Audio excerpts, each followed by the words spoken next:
21শে জুলাইয়ে বলেছিলাম যে মানুষের শক্তি কি আমরা দেখাবো।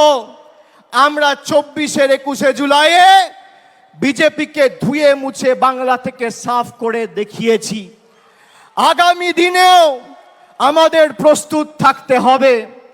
এই বিপুল জয় বাংলার মানুষের আশীর্বাদ, ভালোবাসা, সমর্থনকে আমাদের হৃদয়ের মণিকোঠাতে রেখে আমাদের আরো বিনম্র বিনয়ী হতে হবে। আত্মতুষ্টির কোনো জায়গা নেই। বিজেপি এই ধর্মতলায় 2015 সালে সিদ্ধার্থনাথ সিং, অমিত শাহ মিটিং করে বলেছিল ভাগ মমতা ভাগ, ভাগ তৃণমূল ভাগ।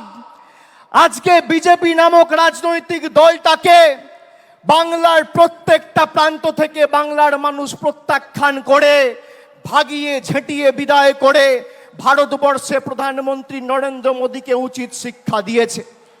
এবং এই জয়ের যারা মূল কারিগর, তৃণমূল কংগ্রেসের সমর্থকের সাথে সাথে সমস্ত দেশ জুড়ে, সমগ্র দেশ জুড়ে 1 মমতা বন্দ্যোপাধ্যায়, 2 অখিলেশ যাদব।